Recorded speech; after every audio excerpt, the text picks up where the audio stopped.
ನಮಸ್ಕಾರ. GTV news ಕನ್ನಡಕ್ಕೆ ಸ್ವಾಗತ. ನಾನು ನಿಮ್ಮ ವೆಂಕಟೇಶ್. ಕರ್ನಾಟಕ ರಾಜ್ಯ ರೈತ ಹಿತರಕ್ಷಣಾ ವೇದಿಕೆಯ ರಾಜ್ಯಾಧ್ಯಕ್ಷ ಗುಡ್ಡೇಗೌಡರವರು ಮಾಗಡಿ ಪಟ್ಟಣದಲ್ಲಿ ಸುದ್ದಿಗೋಷ್ಠಿಯನ್ನು ನಡೆಸಿ ಸೀಗೆಕುಪ್ಪೆ ಗ್ರಾಮ ಪಂಚಾಯಿತಿ ವ್ಯಾಪ್ತಿಯ ಸೀಗೆಕುಪ್ಪೆ ಗ್ರಾಮದ ಗಂಗಾಧರಯ್ಯ ಬಿನ್ ಕರಿಯಪ್ಪನವರ ಸೈಟಿಗೆ ಸಂಬಂಧಪಟ್ಟಂತೆ ತಾಲೂಕು ಪಂಚಾಯಿತಿ ಇಒರವರಿಗೆ 4 ದಿನಗಳ ಗಡುವನ್ನು ನೀಡಿ ಸಮಸ್ಯೆ ಬಗೆಹರಿಸದಿದ್ದರೆ ತಾಲೂಕು ಪಂಚಾಯಿತಿ ಮುಂದೆ ಹೋರಾಟ ಮಾಡುವುದಾಗಿ ತಿಳಿಸಿದರು. ಗಂಗಾಧರಯ್ಯ ಅಲ್ಲಿ ಸೀಗೆಕುಪ್ಪೆ ಅವಳಿ ತಾಲೂಕು ಮಡಬಳ್ಳಿ ಹೋಬಳಿ ರಾಮನಗರ ಜಿಲ್ಲೆ ಸೀಗೆಕುಪ್ಪೆ ಮೂರು. ಅಲ್ಲಿ ಏನಾಗಿದೆ, ಲಿಂಗಮ್ಮ ನಮ್ಮ ಅತ್ತೆ, ನಮ್ಮ ಅಪ್ಪನ ತಂಗಿಗಳು ಅವಳೇ ಮಾಡೋದು. ಅವ್ರ ಜಮೀನು ಎಷ್ಟೈತೆ? ಪೂರ್ವ ಪಶ್ಚಿಮ 36 ಅಡಿ ಇರೋದು, ಉತ್ತರ ದಕ್ಷಿಣ 18 ಅಡಿ. ಈ ಪಂಚಾಯತಿಲಿ ಏನು ಮಾಡೋದು, ಅವರೇನೋ ಪೂರ್ವ ಪಶ್ಚಿಮ ಎಷ್ಟು 12 ಗಜ, ಪೂರ್ವ ಪಶ್ಚಿಮ 12 ಗಜ 36 ಅಡಿ ಆಯಿತು. ಉತ್ತರ ದಕ್ಷಿಣ 6 ಗಜದೊಳಗೆ 21 ಮಾಡೋದು. 21 ಮಾಡಿದೆ ಪಂಚಾಯತಿಲಿ ಅವ್ರು ನಿಂಗಮ್ಮ ಪೇಪರ್ ತೊಗೊಳ್ದೆ, ಇವರು ಬೋಗಸ್ ಪೇಪರ್ ತೊಗೊಂಡು ಉತ್ತರ ದಕ್ಷಿಣ 36 ತೊಗೊಂಡು ಎಷ್ಟು ಮಾಡಿದ್ರೆ 42 ಮಾಡಿದ್ರು ಪೂರ್ವ ಪಶ್ಚಿಮ. ಉತ್ತರ ದಕ್ಷಿಣ 18 ತೊಗೊಂಡಿಗೆ 21 ಮಾಡೋದು. ಅದನ್ನು ಪಂಚಾಯತಿಲಿ ಅವರೇ ಮಾಡಿದ್ರು. ಒಂದು ಜಾಗಕ್ಕೆ ಶೆಡ್ ಹಾಕಕ್ಕೆ ಬಂದ. ಯಾಕಪ್ಪ ತೊಗೊಂಡು ಶೆಡ್ ಹಾಕ್ದೆ? ನಿನ್ನ ಜಮೀನು ಇಲ್ಲಿ, ಇಲ್ಲ ಹಾಕೋ ಇದೆ ಅಂತಂದೆ. ನಾನು ಪಂಚಾಯತಿ ಮಾಡಿಸಿ ಅಂತ ಅಂದ. ನೀನು ಪೇಪರ್ ಕೊಟ್ಟು ಮಾಡಿಸಿದ ಅಂತ ಕೇಳಿದೆ. ಮಾಡಿಸಿ ಅಂತ ಅಂದ. ಅವಾಗ ಪಂಚಾಯತಿ ಕೇಳೋಕ್ಕೆ, ಈ ಪೇಪರ್ ಕೊಟ್ಟು ಮಾಡಿಸಿದ್ರಾ, ಅವ್ರೊಂದು ಪೇಪರ್ ತೊಗೊಂಡಿದ್ರಾ ಮಾಡಿದ ಅಂತ ಕೇಳೋಕ್ಕೆ ಅವರು ದುಡ್ಡು ಇಸ್ಕೊಂಡ್ರು. ಆಮೇಲೆ ರಾಜಕೀಯ ಒತ್ತಡ ಅವ್ರು ಹೇಳ್ದೆ ಮಾಡಬೇಕು. ಪಂಚಾಯತಿಲಿ ರಾಜಕೀಯದಲ್ಲಿ ಹೇಳ್ದಂಗೆ ಮಾಡಬೇಕು. ಪೇಪರ್ ನೋಡಲಿಲ್ಲ, ಏನು ನೋಡಲಿಲ್ಲ. ಹಿಂದೆ ಗಂಗಾಧರ ಬರೆದ ಜಮೀನಿದು ಎಷ್ಟು ಪೇಪರು ಅವರು ಅಷ್ಟು ಮಾಡಿಸ್ಕೊಂಡ್ರು. ಆವಾಗ ನಾನೇ ಮಾಡಿದೆ, ಇವತ್ತಕ್ಕೆ ಬಂದೆ.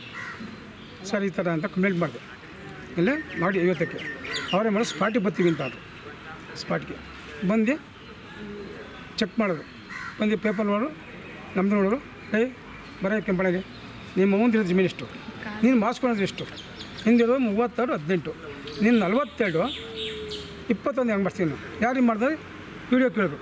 ಎಲ್ಲ ಪಿ.ಡಿ.ಒನ ಸರ್ ನಾನು ಮಾಡಲಿಲ್ಲ, ನಾವು ಸುಮ್ಮನೆ ಇದ್ದಿದ್ರು, ಅವರು ಮಾಡಿಬಿಟ್ಟಿದ್ರು ಅಂತಂದ. ಅವ್ನು ಯಾವನ ಬಂದ ಮಾಡಿಬಿಟ್ಟ, ಅವ್ನು ಹೊಂಟದ. ನೀನು ಮಾಡಬೇಕಿಲ್ಲ, ನೀನು ಲೈಸೆನ್ಸ್ ಕೊಡ್ಬೇಕಾರೆ ಪೇಪರ್ ನೋಡಿ ಮಾಡಿಬಿಡ್ತಾನೆ. ಈಗ ವಜಾ ಮಾಡಿ ಹೊಸ್ದಾಗಿ ಲೈಸೆನ್ಸ್ ಕೊಟ್ಟರೆ ಒಂದಿಷ್ಟು ಡಾಕ್ಯುಮೆಂಟ್ ಮಾಡಿ ವಜಾ ಬಿಟ್ರಿ ಮನೆ ಕಟ್ಟಲಿ ಅಂತ ಹೇಳಿದ್ರು. ಅಲ್ಲಿ ಇವತ್ತು ಅನ್ಕಲ್ದೆ ಸರ್ ಅವರು ಮನೆ ಕಟ್ಟಬೇಕು ಅಂತಂದೆ. ವಜಾ ಆದಮೇಲೆ ಅವ್ನು ಲೈಸೆನ್ಸ್ ವಜಾ ಮಾಡಿಸ್ಕೊಳ್ಳಿ, ಅವ್ನು ಮನೆ ಕಟ್ಕೊಳ್ಳಿ, ನಂಗೆ ಬೇಡ ಅಂದಲ್ಲಿ ಅಭ್ಯಂತರಿಲ್ಲ. ಅವನು ಮನೆ ಕಟ್ಬೇಕು, ನಾನು ಹಿಂದೆ ಇದ್ದೀನಿ, ಅವ್ನು ಮುಂದೆ ಮೇನ್ ರೋಡಲ್ಲಿ ನಾನು ಹಿಂದೆ ಇದ್ದೀನಿ. ಅವನು ಮನೆ ಕಟ್ಬೇಕಾದ್ರೆ ಗಲ್ಲಿ ಬಿಟ್ಟು ಕಟ್ಟಬೇಕು ಅಂತ ಅಂದೆ. ಕೆಂಪಣಿದ್ದಾನೆ ಅಂತ ನಾನು ಗಲ್ಲಿ ಬಿಟ್ಟು ಕಟ್ಟಲ್ಲ, ನಂದು ಏನು ಪಡೆದೆ ನಾನು ಕಟ್ಕೊತೀನಿ, ನಾನು ಕಿಟಕಿ ಮಾಡಗಲ್ಲ ಅಂತ ಇವನು ಹೇಳ್ದೆ. ಸರ್ ಬಿಡಿ ಸಾಕು ಕಟ್ಕೊಳ್ಳಿ ಅಂತಂದೆ. ಇವಾಗೇನು ಗಲ್ಲಿನೂ ಇಲ್ಲ, ಕಿಟಕಿನೂ ಮಾಡ್ತಾನೆ. ಅದನ್ನು ಜಾಗಕ್ಕೆ ಬಂದೆ, ಗಲ್ಲಿ ಬಿಡಿದೆ ಸಾಕು. ನನ್ನ ಜಾಗ ಆಕ್ರಮಿಸ್ಕೊಂಡು ಮನೆ ಕಟ್ತಾನೆ, ಬಿಲ್ಡಿಂಗ್ ಕಟ್ತಾನೆ. ನಾನೇನು ಮಾಡಿದೆ, ಪೊಲೀಸಿಗೆ ಬಂದೆ. ಪೊಲೀಸ್ಗೆ ಸರ್ ಹಿಂಗೆ ಈ ಥರ ಶಿವೆಲ್ಲ ಬಂದು ಮಾಡಿದ್ರು ಅಂದೊಳಗೆ ಬಿಲ್ಡಿಂಗ್ ಕಟ್ತಾನೆ ಸರ್, ನನಗೆ ಬಂದು ಕೇಳಿ ನೀವು ಬಂದು ಚೆಕ್ ಮಾಡಿ ಅಂತ ಕೇಳಿದೆ. ಪೊಲೀಸ್ ಏನು ಮಾಡಿದ್ರು, ಅವ್ನು ಲೈಸೆನ್ಸ್ ಕೊಟ್ಟವ್ರೆ, ಪಂಚಾಯತಿಯಿಂದ ಲೈಸೆನ್ಸ್ ಕೊಟ್ಟವ್ರೆ, ಅವ್ನ ಮನೆ ಕಟ್ಟಕ್ಕೆ ನಾವು ಆದೇಶ ಕೊಡ್ತೀವಿ ಅಂತಂದು. ಸರ್ ಏನು ಸರ್ ಬಡವ್ರಿಗೆ ಏನು ಬೆಲೆನೇ ಇಲ್ವಾ? ಶ್ರೀಮತಿ ಹೆಂಗೆ ಬೇಕಂತ ಕಟ್ಕೊಬೋದಾಗಲಿ ಅಂತಂದೆ. ನೀನು ಹಂಗಿದ್ಮೇಲೆ ಸ್ಟೇಷನ್ಗೆ ಬರಬೇಕು ಅಂತ ಬಂದರೆ ಸುಮ್ಮನೆ ಬಂದರೆ ಗಾಡಿ ಮಾಡ್ಕೊಂಬಂದರೆ ಎಫ್.ಐ.ಆರ್ ಹಾಕ್ತೀನಿ ಅಂತ ಮಾತಾಡ್ತು. ಪೊಲೀಸರು ಎಫ್.ಐ.ಆರ್ ಹಾಕಿ ಬಳಿಕ ಹಾಕಿ ಅನ್ನೋದು. ಆವಾಗ ಮಾಡಿದೆ, ಸ್ಟೇಟ್ ತಗೊಂಬಂದೆ. ಸ್ಟೇಟ್ ತಂದು ಕೊಟ್ಟೆ. ಹೋದ ತಿಂಗಳು 23ರಲ್ಲಿ ಅದನ್ನ ಕೊಟ್ಟೆ. ಇವತ್ತಿನವರೆಗೂ ಮಾಗಡಿ ಪೊಲೀಸ್ ಆಗಲಿ, ರಾಮನಗರ ಪೊಲೀಸ್ ಆಗಲಿ, ಇಲ್ಲಿ ತವರೇಕೆರೆ DSP ಯಾರು ನಿಮಗೆ ಕ್ರಮ ತಗೊಳ್ಳ. ಕೋರ್ಟ್ ಆರ್ಡ್ರು ಮೀರಿನೂ ಮನೆ ಕೊಡ್ತಾ ಅಂದರೆ ಅಲ್ಲಿ ಪೊಲೀಸ್ ಸ್ಟೇಷನ್ ನಿಂತ್ಕೋಬೇಕು, ಆಫೀಸ್ ನಿಂತ್ಬೇಕು. ಅಲ್ಲ, ಈಗ ನಿಮ್ಗೆ ಏನಾಗಬೇಕು? ನಮಗೆ ಇದರ ತೊಂದರೆ ಕೊಟ್ಟು ನಮಗೆ ನಮ್ಮ ಜಮೀನು ಓಡಾಡ್ತಾ ಇರಲಿ, ಶೆಡ್ ಹಾಕ್ಕೊಂಡು ಮನೆ ಬಿಲ್ಡಿಂಗ್ ಕಟ್ತಾನೆ, ಅದನ್ನು ನಿಲ್ಲಿಸ್ಬೇಕು ಅಷ್ಟೇ. ಕರ್ನಾಟಕ ರೈತರ ಹಿತರಕ್ಷಣಾ ವೇದಿಕೆಯ ಸಂಸ್ಥಾಪಕ ರಾಜ್ಯಾಧ್ಯಕ್ಷರು ನಾನು. ಅದರಲ್ಲೂ ಮಾಡಿ ತಾಲೂಕಲ್ಲೇ ಹುಡ್ತವನು ನಾನು. ಇಲ್ಲಿ ಏನಪ್ಪ ವಿಷಯ ಅಂತ ಅಂದರೆ, ಮೂಲತಃ ಖಾತೆನ ಮೋಸ ಮಾಡಿ ಅವರು ಹೆಚ್ಚಿಗೆ ಬರೆಸ್ಕೊಂಡು ಖಾತೆ ಮಾಡಿದ್ದಾರೆ. ಅದನ್ನು ನಾನು ಕೂಡ ಬಂದು ಇವಾಗೂ ವಾರ್ನ ಮಾಡಿದೆ, PDO ವಾರ್ನ ಮಾಡಿದೆ, ಸ್ಟೇಷನಲ್ಲೂ ಕೂಡ ರವಿ ಅಂತ ಸಬ್ ಇನ್ಸ್ಪೆಕ್ಟರ್ ಇದ್ದರು, ಅವ್ರಿಗೂ ಕೂಡ ಹೇಳಿದೆ ನಾನು, ಸರ್ ಈ ಥರ ಅವನು ಬಡವ, ಅವನಿಗೇನು ಗೊತ್ತಿಲ್ಲ, ಈಗ ಅವನು ಕೆಂಪಣ್ಣನವನು ಖಾತೆ ಎಕ್ಸ್ಟ್ರಾ ಮಾಡಿಸ್ಕೊಂಡಿದ್ದಾನೆ. ಬಟ್ ಅವನು ಗೊತ್ತಿದ್ದೇ ಮಾಡಿಸ್ಕೊಂಡು ಗೊತ್ತಿಲ್ಲದಲೇ ಮಾಡಿಸ್ಕೊಂಡು ಅದು ನಮಗೆ ಗೊತ್ತಿಲ್ಲ. ಬಟ್ ಖಾತೆ ಕ್ಯಾನ್ಸಲ್ ಮಾಡಿಸಿ ಏನು ಈಸ್ವತ್ತು ಖಾತೆ ಮಾಡಿಸ್ಕೊಂಡಿದ್ದಾನೆ. ಈಗೇನು ಅವನಿದೆ ಅವ್ನು ಅಷ್ಟು ಮಾಡಿಸ್ಕೊಳ್ಳಿ, ಬೇಡ ಅಂತ ಹೇಳಲ್ಲ. ಒಂದು ಸೈಡು 6 ಅಡಿ, ಒಂದು ಸೈಡು 4 ಅಡಿ ಜಾಸ್ತಿ ಮಾಡಿಸ್ಕೊಂಡವನಲ್ವ, ಅದನ್ನು ಕ್ಯಾನ್ಸಲ್ ಮಾಡಿ ಅವನಿಗೂ ಈಸ್ವತ್ತು ಖಾತೆ ಮಾಡ್ಕೊಡಿ, ಕೆಂಪಣ್ಣಗೂ ಮಾಡ್ಕೊಡಿ. ಇಬ್ರಿಗೂ ಅನ್ಯಾಯ ಆಗೋದು ಬೇಡ. ಇಬ್ಬರು ರೈತರುಗಳೇ. ಇಲ್ಲಿ ಜಿದ್ದುಡ್ಸೋದು ಬೇಡ, ನೀವು ರಾಜಕೀಯವಾಗಿ ತೊಗೊಂಡೋಗೋದು ಬೇಡ. ಅಧಿಕಾರಿಗಳು ಇದನ್ನು ನೀವೇ ಹೋಗಿ ಕ್ರಮಬದ್ಧವಾಗಿ ಅವ್ರಿಗೆ ಇಬ್ಬರಿಗೂ ಈಸ್ವತ್ತು ಖಾತೆ ಮಾಡ್ಕೊಡಕ್ಕೆ ಏರ್ಪಾಡು ಮಾಡಿಕೊಡಿ. ರಾಜಿ ಮಾಡಿ ಪಂಚಾಯತಿ ಮಾಡಿ ಕೇಸು ಇದು ಅಂತ ಹಾಕ್ಬೇಡಿ ಅವ್ರ ಮೇಲೆ ಅಂತೇಳಿ ನಾನೇ ಬಂದು ರವಿಯವ್ರ ಹತ್ರ ಕೂತ್ಕೊಂಡು ಮಾತಾಡಿದೆ. ಪಾಪ ಅವ್ರು ಸಾಹೇಬ್ರೇನು ಹೇಳಿದ್ರು, ಗೌಡ್ರೆ ಪಾಪ ಅವನ ಹತ್ರ ಏನೂ ದಾಖಲಾತಿರಲ್ಲ, ಆಯಿತು ಏನಿದೆಯೋ ಕೊಡಿಸಿ ನಾನು ಅದು ರಾಜಿ ಮಾಡ್ತೀನಿ ಅಂತೇಳಿ ಆ ಕೇಸನ್ನ ವಜಾ ಮಾಡಿಸಿದ್ರು. ಅವತ್ತು ಪಾಪ ರವಿಯವರು ಅದನ್ನು ಹೇಳಿ ವಜಾ ಮಾಡಿಸಿದ್ರು. ಹೌದು, ಇನ್ನು ಯಾರು ಕೆಂಪಣ್ಣ ಅನ್ನೋನು ಹೆಚ್ಚಿಗೆ ಮಾಡ್ಕೊಂಡಿದ್ದಾನೆ, ಇದು ಮೋಸ ಆಗಿದೆ ಅಂಥೇಳಿ ವಜಾ ಮಾಡಿದ್ರು ಆ ಕೇಸ.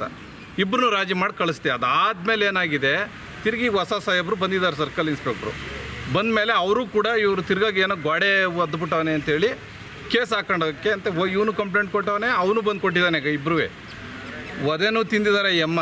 ಅದಕ್ಕೆ ಸಂಬಂಧಪಟ್ಟಂತೆ ನೋಡಿ ಇಲ್ಲಿದೆ ನೋಡಿ, ಆಯ್ತಾ? ಇದನ್ನು ನಾನು ಬಂದು ಇದನ್ನೆಲ್ಲ ನೋಡಿ ಫೋಟೋ ವಿಡಿಯೋ ಎಲ್ಲ ನೋಡಿ, ಸಾಹೇಬ್ರೆ ಇದು ಮಾಡ್ತಾ ಇರೋ ತಪ್ಪು, ನೀವು ಅವ್ರು ಇಷ್ಟೊಂದು ಕಿತ್ತಾಡ್ಕೊಂಬಂದಿದ್ದಾರೆ, ರಕ್ತ ಬಿದ್ದಿದೆ ಅಮ್ಮನಿಗೆ, ಈಗಲೂ ನೀವು ಕೇಸ್ ಮಾಡೋದು ಬೇಡ, ಇಬ್ಬರೂ ರಾಜಿ ಮಾಡಿ ಹೋಗಿ ಯಾವನಾರ ಪಂಚಾಯತಿ ಬೇಕಾದ್ರೆ ನಾನು ಬರ್ತೀನಿ, ನಡ್ರಿ ಹೋಗೋಣ, ಈಸ್ವತ್ತು ಖಾತೆ ಕ್ಯಾನ್ಸಲ್ ಮಾಡಲಿ ಅವನು, ಇವಾಗ ಬೇಕಾದ್ರೆ ನಾನು ಹೇಳ್ತೀನಿ ಅಂಥೇಳಿ ಮಾಡಿದ್ರು ಇವರೊಬ್ಬರ ಮೇಲೆ ಎಫ್ ಐ ಆರ್ ಮಾಡಿದ್ದಾನೆ. ಈಗ ಆ ಅಮ್ಮ ಆಸ್ಪತ್ರೆಲಿದ್ದಾಳೆ, ಒಂದು ತಂದು ದೇವಸ್ಥಾನ ಕೂತವನ ಅಧಿಕಾರಿ. ಅವರೊಬ್ಬ ಸಬ್ ಇನ್ಸ್ಪೆಕ್ಟ್ರಾಗಿ ಮಾನವೀಯತೆ ಬೇಕು, ಒಬ್ಬ ರೈತನ ಮೇಲೆ ಗೌರವ ಬೇಕಲ್ವೇನ್ರಿ? ನಾನು ಹೇಳೋದೇನೆಂದರೆ, ಬಂದು ನಾನು ಹೇಳು ಕೂಡವೇ ಏನು ಹೇಳಿದ್ದೀನಿ, ಬೇಡ ಇಬ್ಬರೂ ರಾಜಿ ಮಾಡಿ ಕಳಿಸಿ, ಆಯಿತು ಏನೋ ತಪ್ಪು ಮಾಡ್ಕೊಂಡಿದ್ದೀರಿ, ಇವನು ಗೋಡೆ ಒದ್ದವನೇ ಅಂತ ಒಂದು ಕಂಪ್ಲೇಂಟ್ ಹೇಳ್ತಾ ಇದ್ದೀರಿ, ಆಯ್ತು ಕಿತ್ತಾಕಿ ಅದನ್ನ ಬಿಡಿ, ಎರಡನ್ನೂ ರಾಜಿ ಮಾಡಿ ಕಳಿಸಿ ಅಂತ ಹೇಳಿದ್ರೆ ಇವ್ರದ್ದು ಎಫ್ ಐ ಆರ್ ಮಾಡ್ದೆ, ಅವ್ರದ್ದು ಹಂಗೆ ಬಿಟ್ಟ. ಅದಕ್ಕೂ ಓಕೆ. ನಾನು ಹೇಳೋದೇನೆಂದರೆ, ಪಂಚಾಯತಿಲಿ ಒಬ್ಬ ಇಒ ಸ್ಪಾಟ್ಗೆ ಹೋಗಿ ಅವ್ರದ್ದು ಖಾತೆ ಕ್ಯಾನ್ಸಲ್ ಮಾಡೋಕ್ಕಾಗಿಲ್ಲ ಅಂದರೆ ಮಾಡಿ ತಾಲೂಕಿನ ಅಧಿಕಾರ ಹೆಂಗೆ ನಡೀತಾ ಇದೆ? ಇದು ಪ್ರಶ್ನೆ. ಒಬ್ಬ ಇಒನೇ ಹೋಗಿ ಸ್ಪಾಟಲ್ಲಿ ಒಬ್ಬ ಪಂಚಾಯತಿ ಪಿ ಡಿ ಹೋಗಿ ವಾರ್ನ್ ಮಾಡಿ ಖಾತೆ ಕ್ಯಾನ್ಸಲ್ ಮಾಡೋಕ್ಕಾಗಿಲ್ಲ, ಇಬ್ಬರನ್ನೂ ಗುದ್ದಾಡಕ್ಕೆ ಬಿಡ್ತಾರೆ ಅಂದರೆ, ಈ ಬಡಪಾಯಿಗಳನ್ನ ತಗೊಂಬಂದು ಇವತ್ತು ಅಮಾಯಕರನ್ನ ತಗೊಂಬಂದು ಬೀದಿಗೆ, ಕೋರ್ಟ್ಗೆ, ಕಚೇರಿಗೆ ಎಳಿತಾರೆ ಅಂದರೆ ಅಧಿಕಾರಿಗಳು ಯಾವ ಮಟ್ಟದ ವರ್ಗ ಮಾಡ್ತಿದ್ದಾರೆ ನನಗೆ ಗೊತ್ತಿಲ್ಲ. ನಾನು ಹೇಳೋದಿಷ್ಟೇ, ಇನ್ನು 4 ದಿನ ಗಡುವು ಕೊಡ್ತೀನಿ, ಆ ಖಾತೆ ಕ್ಯಾನ್ಸಲ್ ಮಾಡಿ ಇವರಿಬ್ರಿಗೂ ಏನು ಪೊಸಿಷನ್ ಇದೆಯೋ ಅದನ್ನು ಅಳ್ಕೊಟ್ಟು ಇಬ್ಬರು ಸಮಾಧಾನವಾಗಿರಕ್ಕೆ ಬಿಟ್ಟರೆ ನಂದೇನು ಅಭಿಪ್ರಾಯ ಇಲ್ಲ. ಇದನ್ನು ಬಿಡಲಿಲ್ಲ ಅಂದರೆ ತಾಲೂಕ್ ಪಂಚಾಯತಿ ಮುಂದಗಡೆ ಉಗ್ರವಾದ ಹೋರಾಟ ಮಾಡೋದಂತೂ ಸತಸಿದ್ಧ. 4 ದಿನ ಗಡುವು, ಅಷ್ಟರೊಳಗಡೆ ಏನಾರು ಇವರು ಕ್ರಮಬದ್ಧವಾಗಿ ಸೂಕ್ತವಾದ ಕ್ರಮ ತಗೊಳ್ಳಿಲ್ಲ ಇವು ಅಂದರೆ ಅದು ಯಾರು ಬರ್ತಾರೋ ಅದು ಏನು ಮಾಡ್ತಾರೋ ಮಾಡಲಿ, ಸೂಕ್ತವಾದ ಕ್ರಮ ತಗೊಳ್ಳೋದಂತ ಗ್ಯಾರಂಟಿ.